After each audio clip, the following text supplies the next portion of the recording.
Hello, everyone. Welcome. Thank you for joining us. Tonight we have a program on school safety and what an officer's role in our school is. We're going to keep this to about an hour in respect of your time, so we'll try to end promptly at 7 unless we have a really great discussion going on, and then we don't mind staying and chatting with you guys. So as we go along, if there's questions, go ahead and throw them in the question section of the webinar, and we'll ask the officers so that you guys get answers to your questions. How we're going to format it for tonight is our three panelists are going to give you a short presentation, and then we're going to open it up to questions. So please feel free. This is a discussion and to answer your questions. I'm going to be your host for tonight. My name is Officer Sherry Spotke, and I'm one of the public information officers here. My boss, Sergeant Ray Esslinger, is also kind of behind the scenes, and he may periodically jump on to help answer some questions.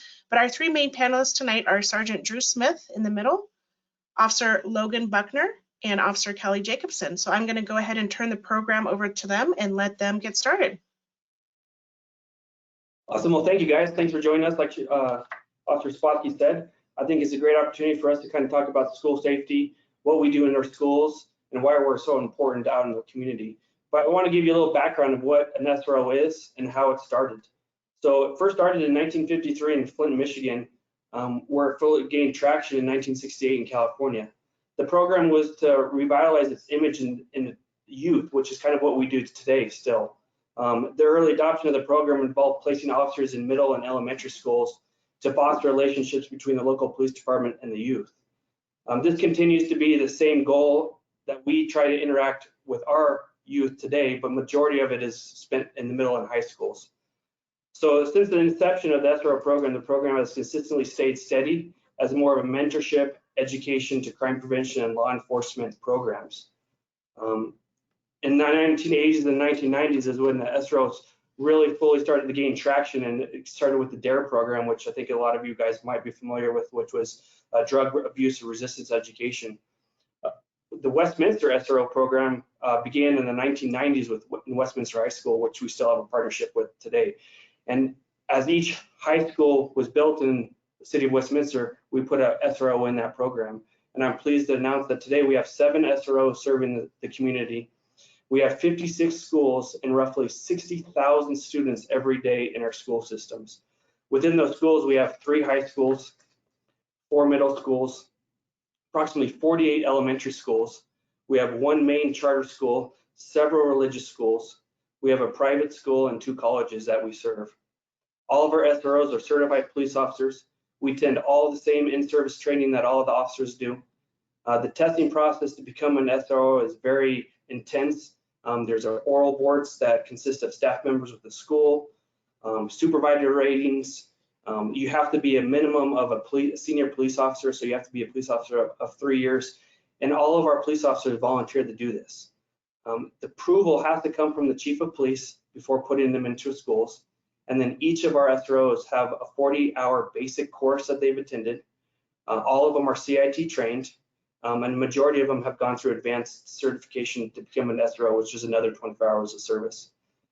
So that's a little bit about the history of the SRO. I've been with the city for 16 years. I recently joined the SRO program, and these 2 officers next to me have been teaching me everything that I can know about being an SRO, which is extremely helpful for me. To my right is Officer Jacobson, which Sherry introduced. She's been an SRO for approximately 10 years. She's one of our core SROs. And not only are we all just SROs and police officers, we all have families. We all have kids. We're dedicated to this profession. We're dedicated to serving the citizens of Westminster. Officer Jacobson is also a board member of CASRO, which is the Colorado Association of School Resource Officers. So she teaches throughout Colorado as well. Logan Buckner is up at Stanley Lake High School. He's been there for 4 years. Both of them are respected tremendously throughout the community. Their school staff has nothing but immense support for these guys, which is also with all the other officers that we have here. So that's a little bit about that. I know I'm speaking kind of fast. Like I said, I'm kind of new to this. I'm new to the unit, so I'm going to kind of turn it over to Officer Jacobson first to kind of tell you what we do in the school or what they do in the school. Sure. So on a daily process for us, We usually start our day at the police department and then we head to our respective schools. Most of the time, depending on what our assignment is, we either go straight to our school or we may do a visit to some of our earlier education schools. So like our elementary schools and some of the other schools that we're assigned to. Once we're there, we check in with our admin team and just check to see if there's any issues that are going on. And then we just start our day. And our day consists of all kinds of calls for service. It's not just limited to in the schools, but if there's an event occurring outside the school, we're assigned to that as well. When it comes to some of the things that we're dealing with, it could be a student that has special needs. It could be questions on school law. It's important that we understand the development of the teen brain. It could be questions on social media. Some other things are like the crime prevention through environmental design, which is a course to help us walk our school to see if there's areas that we can improve for safety. And then emergency operation plans. And part of those emergency operation plans include the standard response protocol that we use, which is, can you see your flyer there? Which is not only do we use in the schools, but we use kind of in the police department as well. And what it talks about is in the event of emergency, what our next step is going to be. So we talk about that. We handle those in the school. That's about our daily portion of it. It can be a very busy day. It is the most rewarding job within the police department. It's kind of a hidden gem that not many people know about, but it is the most rewarding job that we have. Logan, what else do we do on a daily basis? Or even in general? Yeah, so in general, we the big thing that we do in the summer is we host a teen academy where for 1 week we get around roughly 20 to 25 City of Westminster students or residents who we run them through basically a condensed version of everything we do at the police department. So it can range from anywhere between SWAT presentations and canine presentations. We have them, if they have a permit or a license, we kind of run them through a brief driving course, teach them the rules and the laws of driving safely. What other things do we taser? We teach them through taser class. Canine, just kind of everything we do as a police department. And it, for me, is one of my favorite weeks. It's really fun to see the kids, the students come in on Monday and they're all quiet and really kind of nervous and shy for the first day. And then after that, they all kind of really build some friendships and some camaraderies. And by the end of the week, they're laughing and joking with each other. And it's really fun to see them get a good picture of what we do as police officers instead of just what I think they think or see of us just writing tickets or out there arresting people, because that's not what we're out there to do. So that week is really awesome. Within the schools, I know a lot of us have conducted classroom presentations on the law related topics. So not only are we there as security, but we're there to also teach, which I really enjoy a lot. A lot of the times we are doing kind of informal counseling where we're just sitting and speaking with these kids and letting them kind of vent to us on what is going on. And we're there to be that outlet for them and to help assist them in any way possible that we can. And I know that quite often we find ourselves doing that on a daily basis, which is, like Kelly said earlier, a very rewarding situation. A lot of us get involved in school clubs. So for example, if you're a drone operator and you're certified in flying a drone at the police department, and maybe that school has a drone club, that officer might be a part of that. We used to have the bike certified officers, and I know for like a biking club within the school, and the officer would get involved in that.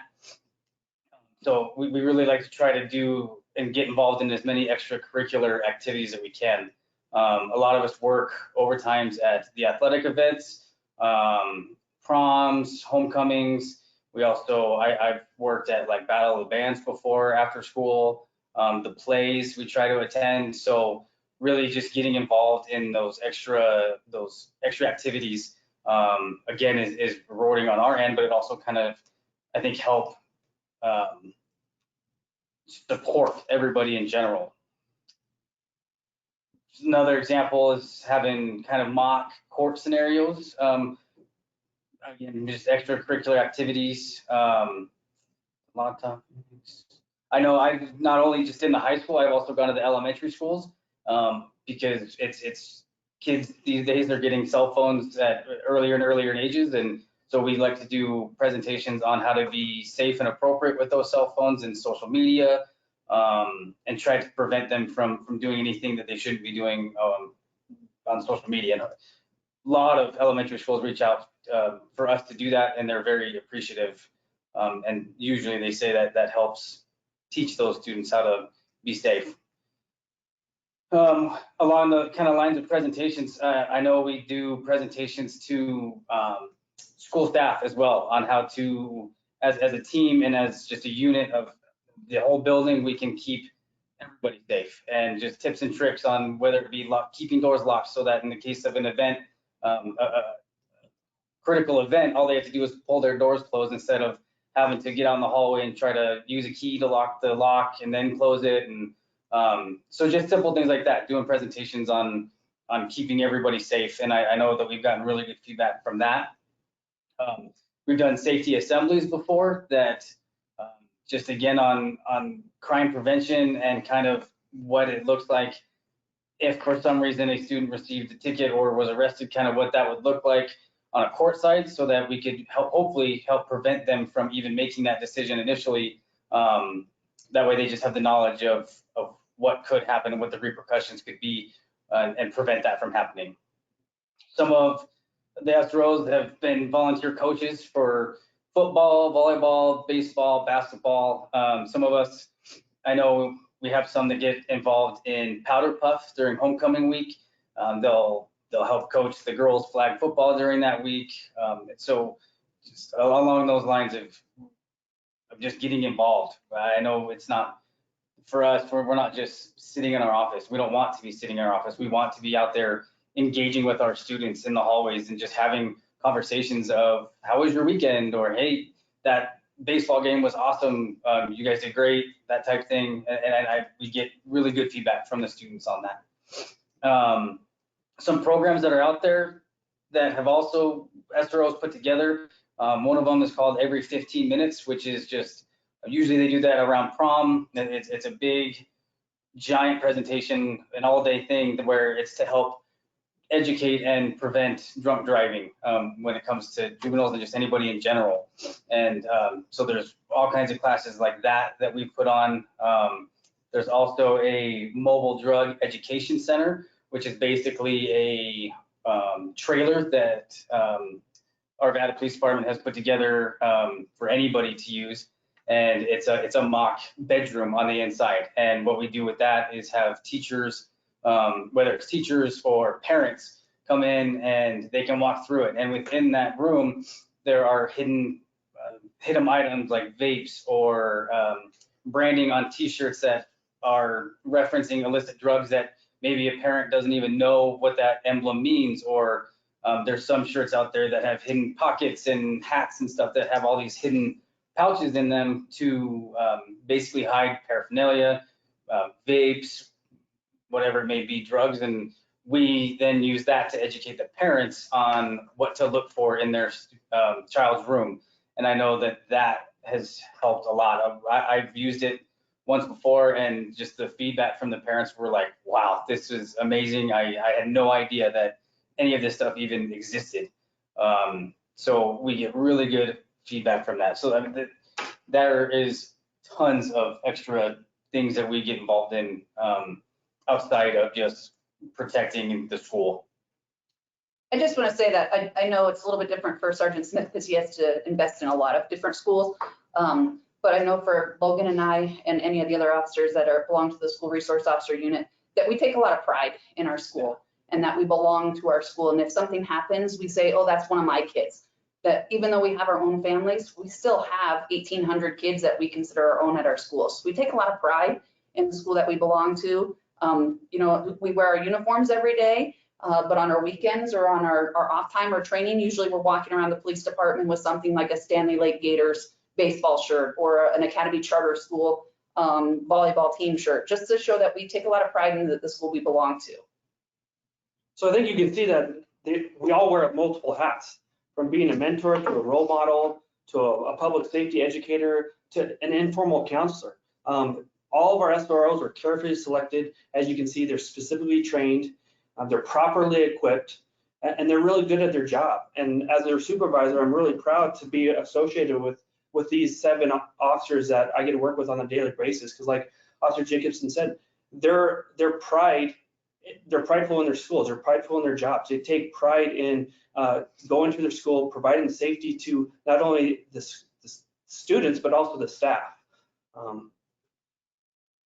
I think that's kind of a basis of it, is that the bottom line is that we all wear multiple hats, more than just a normal police officer out there that's driving around in a patrol car. Is that these guys are really trained on not just being a patrol officer. And our number one, I just want to talk about our number one priority isn't to write tickets to kids. We're not going out there to try and put them in the criminal justice system. We want to prevent all that kind of stuff. We want to provide, like we talked about earlier, being an ambassador to the police department. We want to provide the safety for these schools. We want the kids to feel safe when they see us. They want to have a comfort in knowing that they're safe in the schools. And when they're out there, they see Officer Jacobson. Like, there's several examples that we can talk about on just how much we've had impactful life decisions on some of these kids.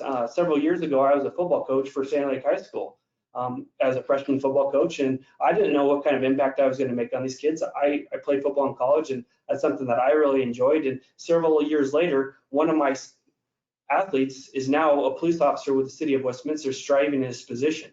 So just simple examples of that, of how impactful we can be in the community, is all over there. And we could probably sit here for hours and hours and hours to tell you the examples that we have of how impactful that we are on the community. Thanks, guys. I think that's great. While we wait for some questions from our citizens, why don't you guys touch a little bit about or go into more detail about what your role in the school is, like as a mentor and not enforcing school rules and some of that. Sure. So I'll take that question for you. So as a school resource officer, our job is, like Logan said, we are a counselor, an informal counselor, and a mentor. We're helping these kids and these students go in the direction that would be a positive role model for others in the school and be a positive citizen in the community that we work in. So that might be just, can we talk about police stuff? Can we give you information on how to become a Denver Fire cadet program? Resources that are available to us if we need somebody that wants to do like professional hockey stuff. We have an officer in our department that played hockey, and so we put them into contact with them. So we try to connect them, become the resource that we are there for. The other part is the teacher, which is the Law Related Educator. And that's like what Logan was talking about. We spend a lot of time in classrooms, whether it be teaching about a law-related topic or just spending time in the classrooms reading. I know Sergeant Smith and I went into a class of first graders a couple of weeks ago. We nearly lost our lunch because they had us dancing the whole time. And so it's, it might be that we go to PE classes and jump rope. It might be all kinds of things that we go into a classroom, not necessarily just to teach, but to also be available and to show that we're human beings as well. And then there is the side of us that is the law enforcement portion of it. And we have to do our job at times when a criminal offense does occur. However, that is not our first response, is to write a child a ticket. Like, our goal is to figure out other plans and other methods to not put them into the criminal justice system, like Sergeant Smith said. So we take, it's called the Triad Approach. It's the teacher, law enforcement, informal counselor. And then Sherry, I'm sorry, what was the second part of your question? Talk a little bit about your ability or lack thereof to enforce school type rules. So we are there to collaborate with the school for the safety of the students and staff. We are not there to enforce school discipline. It is not our job. And if you hear an officer say they are, we need to have a serious conversation. It is not our job to provide discipline to these students. We can say, hey, Miss Johnson or Miss so-and-so, I think you need to have a conversation with this kid who's being a little disruptive in the hallway, but it is not our job to step up and say, take your hat off. You have to serve detention after school today for whatever it is that you said. That is not the role of a school resource officer, and we should not be getting involved in that.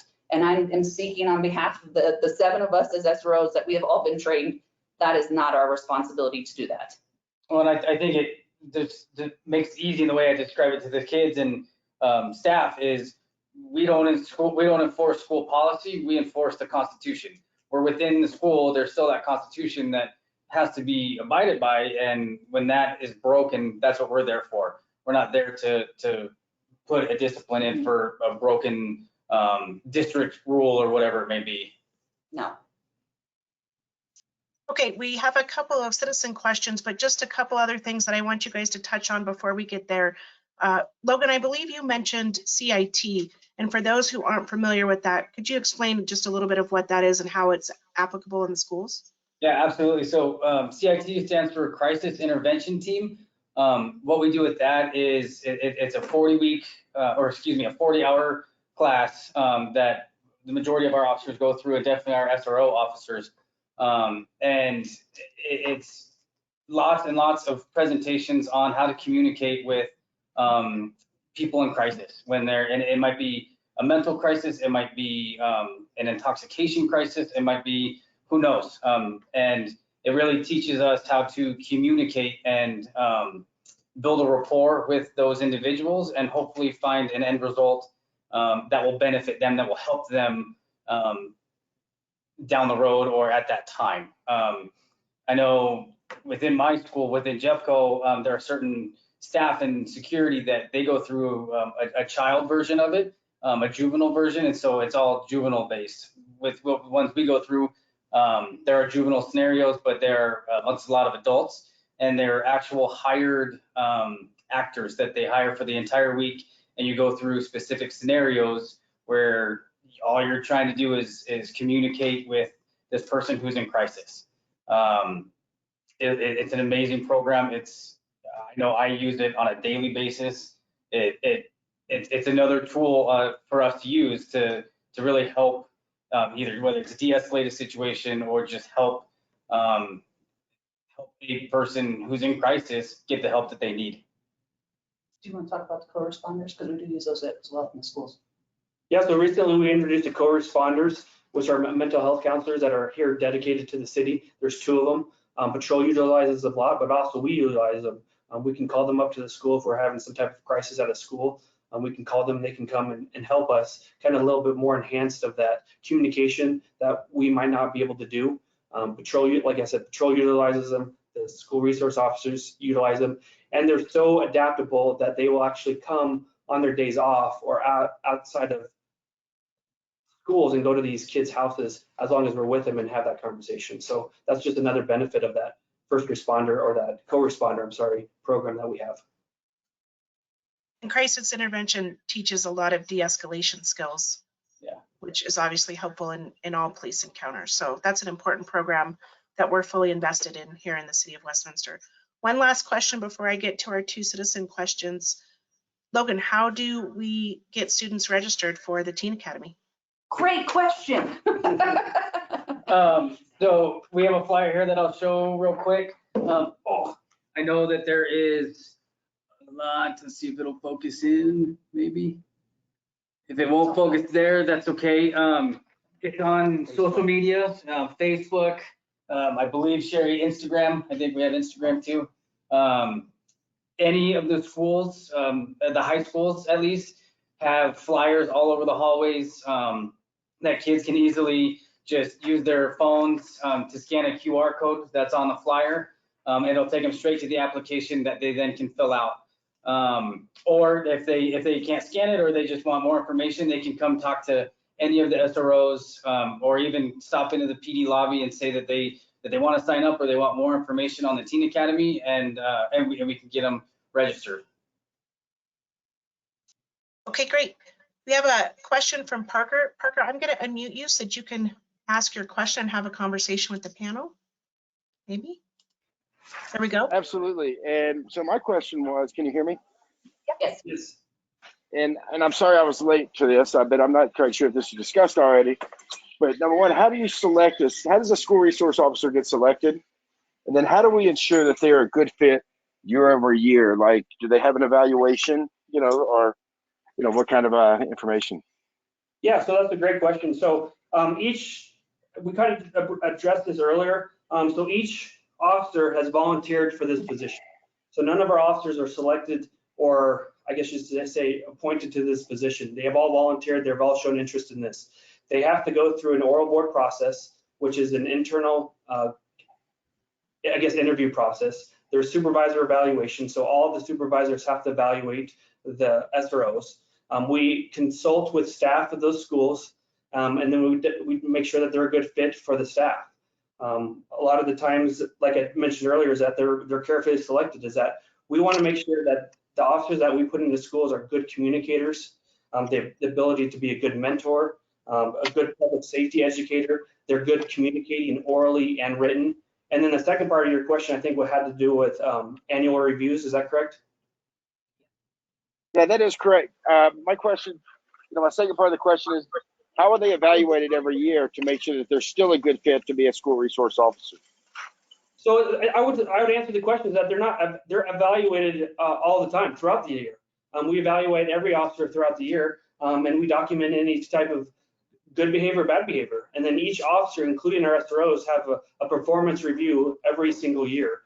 So that's kind of the answer to that. And we get a lot of input from the admin. A part of my responsibility as a supervisor is to have a good relationship with the administrative staff of these schools so that they have a free communication with me on providing that input. And they're very open with me. We have a very good dialogue with the 3 different jurisdictions that we serve. And I consistently go out there, have the dialogue with them to make sure that our officers are meeting their expectations, their needs, to continue doing what they're doing. Parker, does that answer your question? Yes, it does. Thank you so much. Okay, great. Amber, let me get you unmuted and we'll let you ask your question. Okay, Amber, you're unmuted. Hi, can you hear me? Yes. So my question is, what does the Westminster Police Department think about Senate Bill 182, which was the school discipline bill that died this year in the state legislature? I read in the Greeley Tribune that the biggest opposition came from the police, so I was really curious what the Westminster Police Department thought about it. Well, the fortunate thing is that it did die. It hasn't been moved forward, and we don't have a specific stance at it because it's not in the legislation at this time.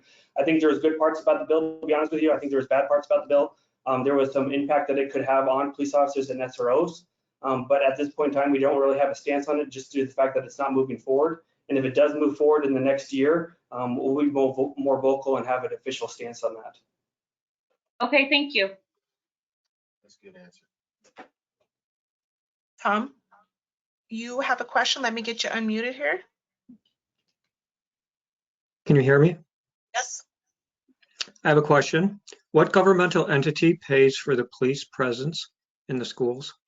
Sure. So that's a good question. So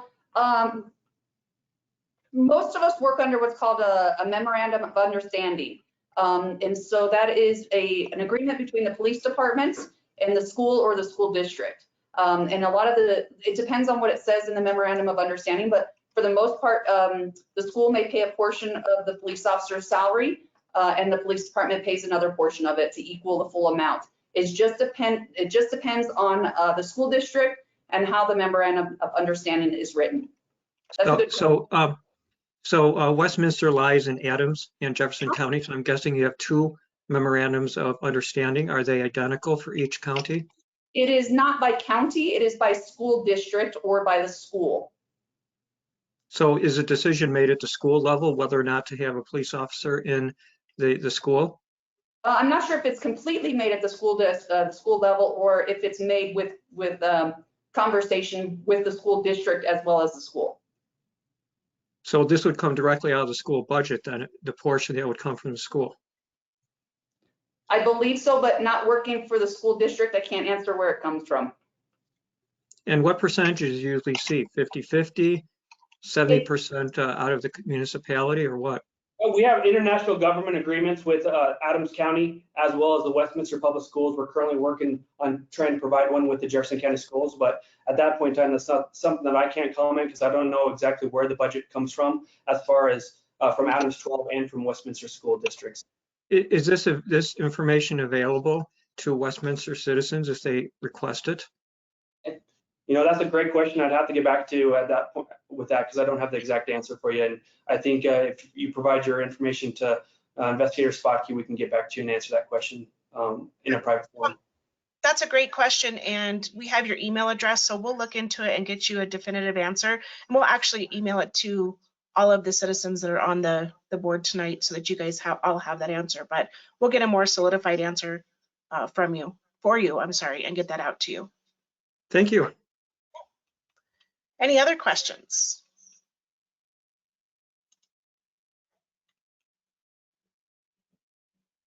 Not seeing any other questions. If there is one, please feel free to drop it into the questions box.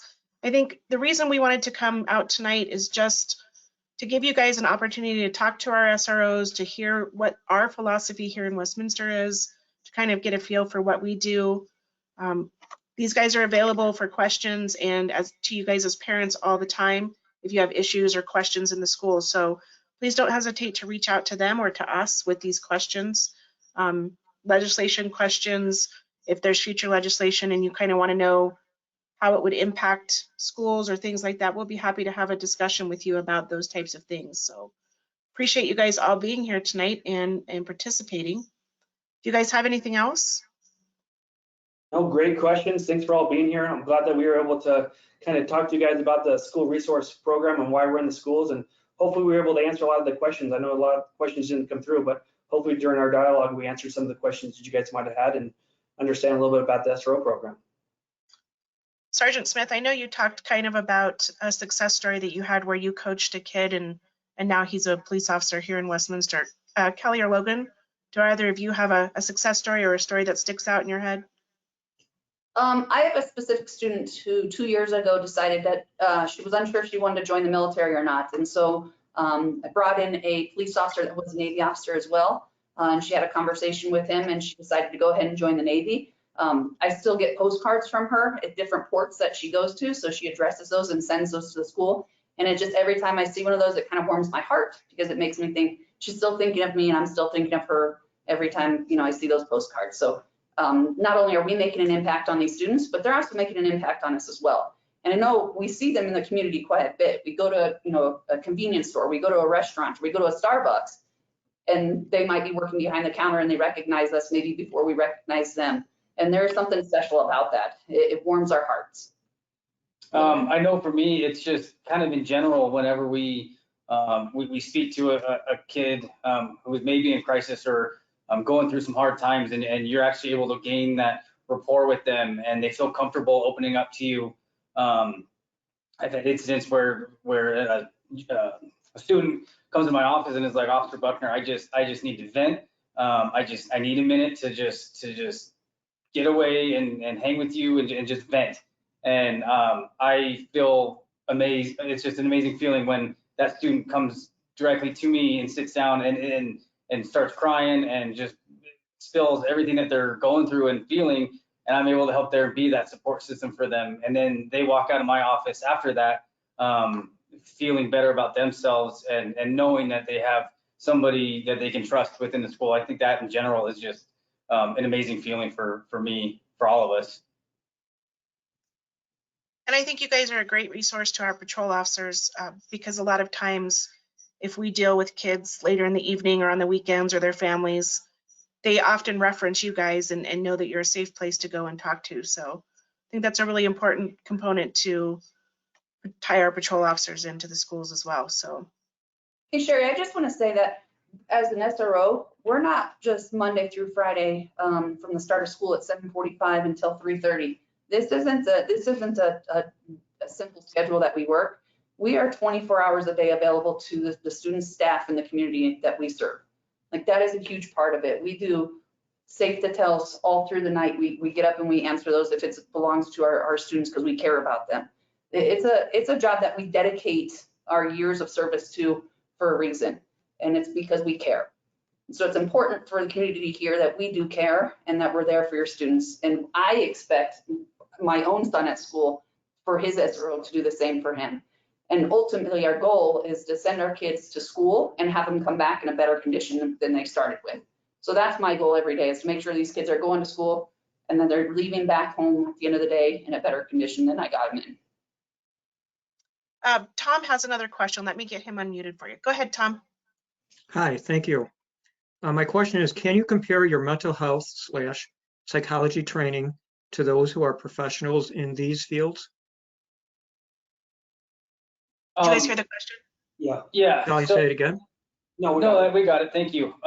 That's a great question. I believe a lot of that training with the CIT that we were talking about teaches us how to communicate and how to just give those resources that, to that. But I know that within the schools, we still have certified counselors within the schools and from the district. And so I know that if it's something where maybe it's not criminal or they don't feel comfortable talking to me, then I'll get them in touch with their actual counselors at the school, and then they can get further clinical help from that end, from that side of things. Does that answer your question? It begins to. Thank you. Yeah, Tom, I think that's a great question. You know, and that's one that as officers we're grappling with, right? We're sent to help with criminal aspects, and then our school resource officers are trying to be those mentors. So we give officers that 40-hour training so that they can begin that intervention and get students to more resources, whether that's internal school counselors, whether that's our co-responder program, or into a walk-in facility, or potentially even on a mental health hold if the need be. So we have that basic training to recognize those crisis situations and the resources to get those kids to help. And that's kind of what that CIT program really provides for our officers. By no means do we have, you know, the comparable skills of a psychologist or a mental health professional, but we've given our officers the basics to make sure that they have the resources to get not only our students, but our citizens into those resources and that help that they may need. Thank you. Thank you. You mentioned the CIT program. I don't know if I got the right word for it. What is the staffing level of it? How many people are presently working for a city of Westminster under this program? If you'll give me just a minute, I will pull up our data for you on how many officers we have. So like I said, Westminster is fully invested in getting our officers trained. It's quite a commitment for the department to send officers because it's 40 hours, that 8 to 5, Monday through Friday, where we send officers and they get the training from the mental health professionals about what is a person with schizophrenia need? What does a person who has depression? What is, you know, all of those different type mental health issues? What do those look like? What kind of resources do they need? And so that's the training that they get through a week, and then they kind of practice those de-escalation skills and the resource skills that we're giving them and stuff like that. So let me pull up the number here. I'm trying to do both. Give me just a second. Do you guys use CIT in the schools a lot?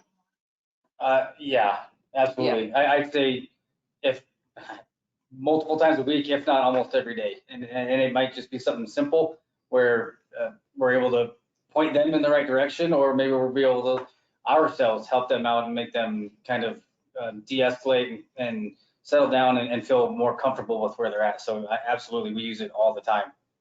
Okay. That leads to a follow-up question, if I may, since you mentioned that. Yeah.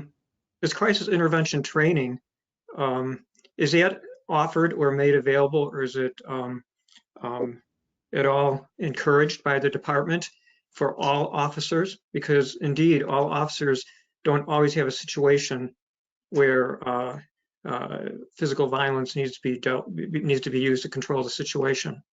Absolutely. I mean, it's available to all officers, and our goal is to get as many officers as we can certified that. And I think that's what Investigator Spike is trying to pull up, is she's going to give you the stats. And if she can't get it now, that will be another question that we can follow up on, is how many officers we have on our staff right now and how many are actually certified.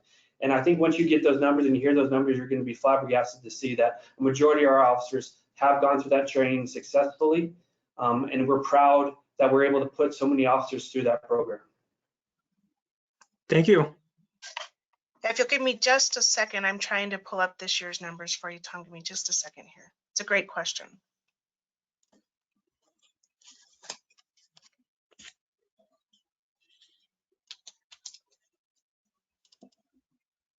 All right, let's see here.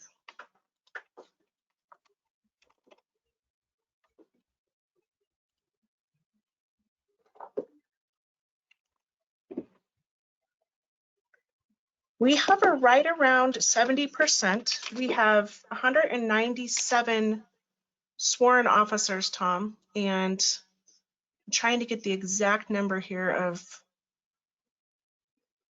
of officers. And I may have to send that in an email to you too, just so I don't take up a bunch of time looking for that number off the It's top of my fine. head. You can email it to me. Thank you. Okay, yep, no problem.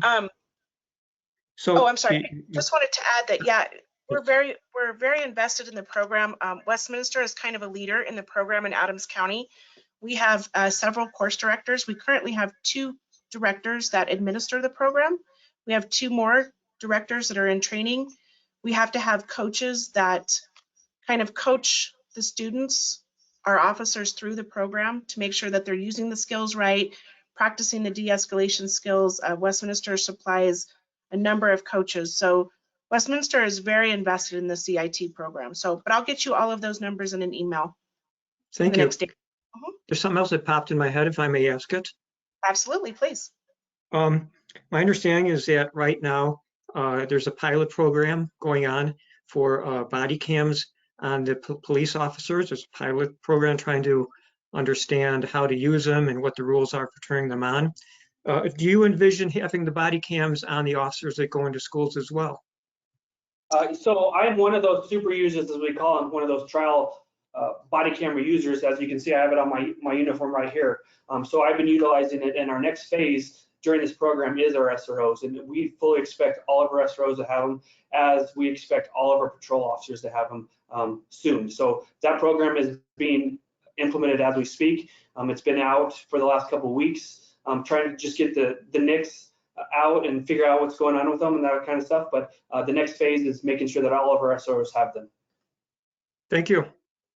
And then hopefully by the end of the year, not hopefully, Tom, by the end of the year, all of our officers will be equipped with the body cams. Again, like Sergeant Smith mentioned, we have about 15, I believe, super users right now that have cameras deployed in the field. And we're just kind of learning the nuances, the turning on, the turning off, getting used to that policy, seeing how it needs to be tweaked. But Chief Carlson and command staff is fully committed to getting those body cameras out to all of the officers. So we will have that done by the end of the year. Thank you. Thank you. The policy for when the body cams are turned on, is that something that the community will be made aware of? Yeah, the policy will be public record once it's deployed, yes. Thank you. Is there anything else that's come up tonight? Those are great questions. Thank you for participating. And it doesn't have to be about school resource officers. If you guys have any other questions that we can answer for you, we want to have an open discussion and be transparent with anything that you guys may have questions about. So raise your hand or drop it in the questions for me. And if not, then we will let you get on with your evening. We thank you for joining us. And we have a few follow-up questions that I'll get to you guys emailed in the next day or two. But I want to thank you all for taking some time out and joining us. Next month, do you know the date, Sergeant Esslinger, of the racing? It'll be the third week in So the third Tuesday in May, we are going to have another discussion about street racing and all of our efforts to kind of combat that. So we'll post it on social media, but just wanted to give you guys a heads up that we're going to come out and talk about that. We know it's a hot topic in our community, so be looking forward to that. If you guys have any other questions in the meantime, please feel free to email me, and I can either get you in touch with one of our school resource officers or I'll get you the answer. So thanks again for joining us. Thank you, Officer Jacobson, Officer Buckner, and Sergeant Smith for joining us tonight. Have a good night, everyone, and we will talk to you soon. Thank you.